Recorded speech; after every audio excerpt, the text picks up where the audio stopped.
당신은 일일 몇 강 하고 계십니까? 어제도 1강, 오늘도 1강. 김경래의 최강 시사 아니겠습니까? 하하하하하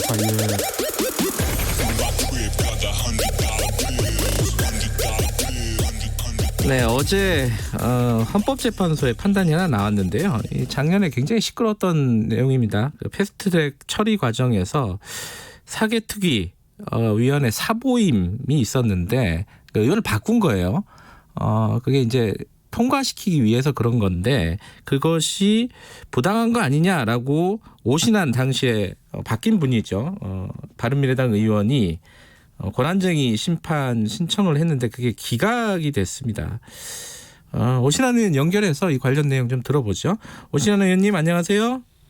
예, 안녕하세요. 오신환입니다. 네, 선거 끝나고 어떻게 지내셨어요? 예, 그동안 뭐 바쁘다는 핑계로 만나지 못한 지인들도 보고요. 네, 네. 예, 선거 마무리하고 있습니다. 예. 예. 자, 이제 지난해 문제 제기했던 부분 그 사보임 사개특위 위원을 바꾼 것 이것이 부당하다라는 문제 제기를 오신환 의원이 하신 거잖아요. 네네. 이 부분이 이제 헌재에서는 정당하다라는 판단이 나온 거예요. 여기에 대해서는 어떻게 생각하십니까? 네, 이제 제가 권한쟁의 심판을 요청한 것은 네. 이제 국회의장의 권한과 헌법기관인 국회의원의 권한 이 두 네. 가지의 쟁점을 요청한 거고요. 네. 어제 이제 헌재 결정이 났는데요. 네. 일단 헌재의 판단을 존중합니다. 네. 다만 이제 개인 국회의원이 헌법기관으로서 입법 심사 권한이 앞으로도 이렇게 비민주적인 어떤 강제 사보임으로 인한 네. 그 운영 행태들이 네. 계속 문제가 될 소지는 있다고 봅니다. 그렇기 때문에 필요하다면 21대 국회에서 네. 국회법을 좀 개정하는 그런 노력들이 필요하지 않을까 저는 이렇게 생각합니다. 예.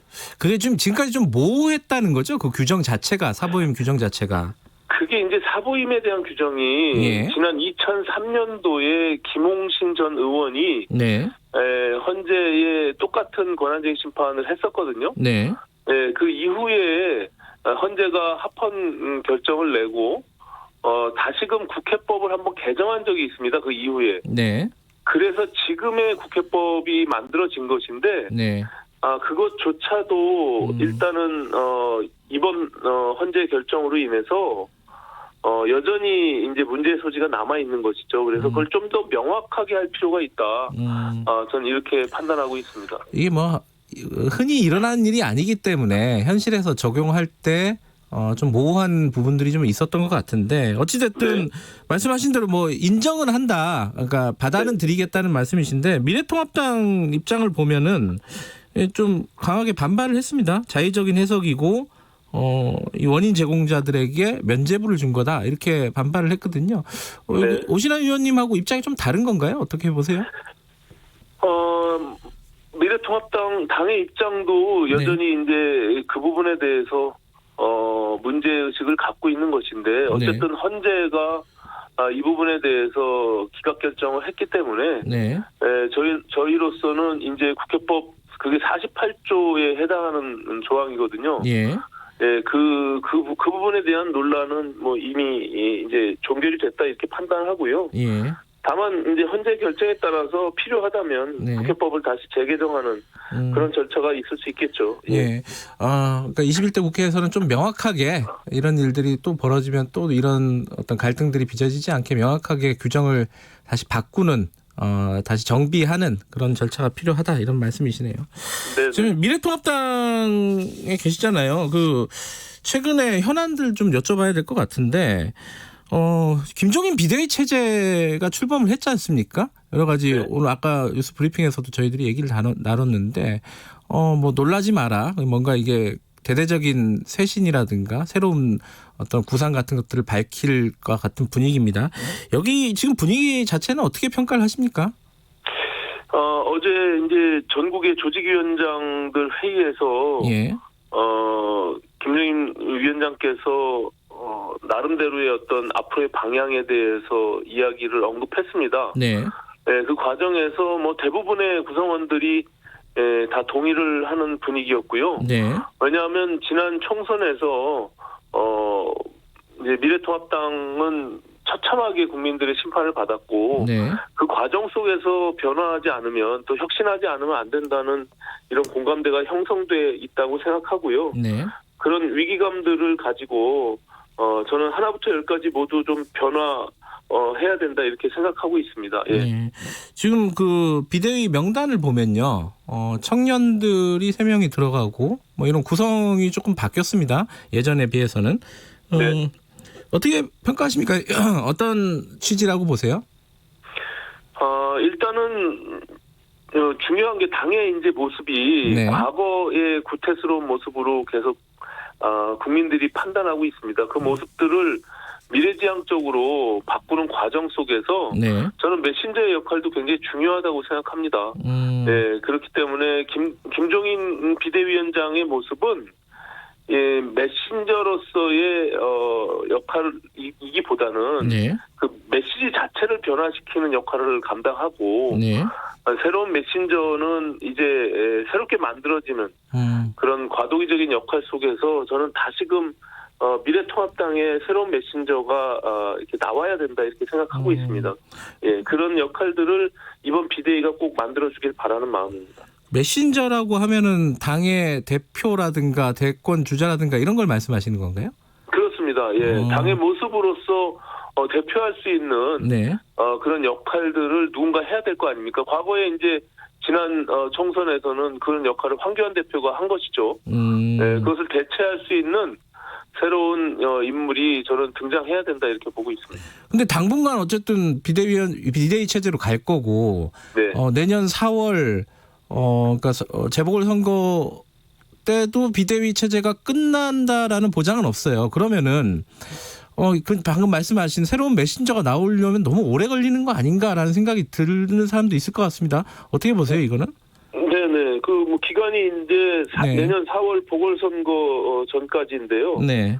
예, 그 기간이 뭐 다른 비대위 기간보다 길다라고 볼 수도 있습니다. 다만 네. 우리 당의 모습을 환골탈퇴하기 위한 모습으로 변화시키려면 상당한 기간이 필요하다고 봅니다.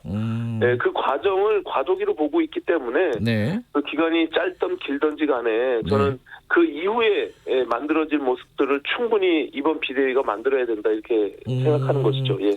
그러니까 그 새로운 메신저가 필요한 상황이긴 한데 그걸 만들려면 시간이 좀 걸린다. 미래통합당 지금 상황이 이렇게 받아들여도 되나요? 네네 그렇습니다. 예. 그 유승민 미래통합당 의원이 대권 선언했잖아요. 네.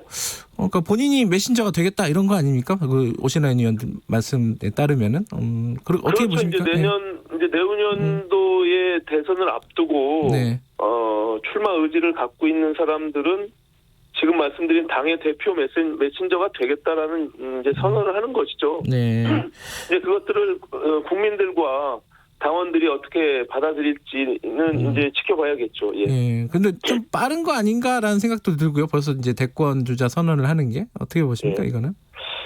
네, 유승민 의원이 사실상 뭐 대권에 대한 공식적인 선언을 했다기보다는 저는 이제 그 의지를 표명한 것인데요. 네. 예, 그것이 이제 유심초라고 하는 이제 팬클럽이 오주기를 맞는 그 축하 영상 속에서 그 언급한 겁니다. 지금의 현 시국 상황과 본인이 남은 이제 정치적인 도전 의지는 이제 마지막 대선에 방점을 두고 그래서 선언한 것이 이제 대권 선언이다라고 말씀을 하시는 건데 저는 뭐 유승민 의원도 그 중에 한 명으로 볼 수 있고 당연히 그동안 뭐 경제 전문가로서 또 지금의 연 시국 속에서 소신 있는 정치인으로서 행보해 왔기 때문에 저는 뭐 그도 이제 국민들과 당원들이 지켜볼 것이다 이렇게 보고 있습니다. 그 홍준표 의원이 일전에 그 대권 도전 의사를 밝힌 그런 정도 수준으로 보면 되겠네요, 그죠? 공식적인 뭐 선언이라기보다는 의지를 밝혔다. 네. 유승민 의원 대권 행보에 오신환 의원도 좀 같이 하시는 겁니까? 어떻게 계획이 어떻게 되세요? 저는 뭐 그동안 유승민 의원이 행보하는 과정 속에서 뭐 함께 해왔고요. 또 제가 존경하는 정치인입니다. 다만 이제 대선이라고 하는 것은 또 시대적 요구와 국민들이 판단하는 부분들이 있기 때문에 그런 과정들이 여전히 좀 남아있다 이렇게 생각합니다. 지금 언론에서는요, 그 김종인 비대위원장이 얘기하는 깜짝 놀랄만한 비전이 뭘까? 다들 이제 추측하기가 바쁜데, 그게 뭐 기본소득이니 뭐 이런 얘기들이 좀 나오고 있습니다. 어떤 부분이 제시가 돼야 될 거라고 보십니까? 지금 상황에서?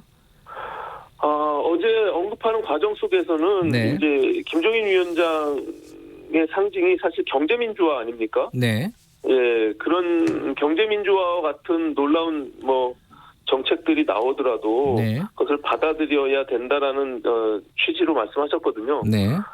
저는 그런 측면에서는 그동안 당이 취해왔던 과거 집착하는 그런 모습들을 좀 벗어나서 이제 시대 변화 속에서 국민들이 요구하는 그런 정책 아젠다와 또 새로운 인물들을 정치 역량들을 키워낼 수 있는 그런 과정들을 비대위가 감당하겠다 이런 취지로 받아들였습니다. 예. 네. 현안 시간이 많지는 않지만 하나만 여쭤보죠. 그 정의연 사태 지금 굉장히 시끄럽습니다. 더불어민주당은 조금 더 지켜보자라는 게 주류인 것 같고요. 어떻게 이 사태가 해결이 돼야 된다고 보십니까? 저는 이 정의연 사태도 결과적으로 이 일본군 위안부 피해자 할머니들의 그런 어떤 시민단체가 활동하고 있는 상황들을 저는 윤미향 당선인이 사유화한 문제라고 생각합니다. 그것이 친일과 반일로 이게 갈등을 겪을 일도 아니고 또 정의연의 그동안의 활동들을 폄훼할 생각도 전혀 없고요.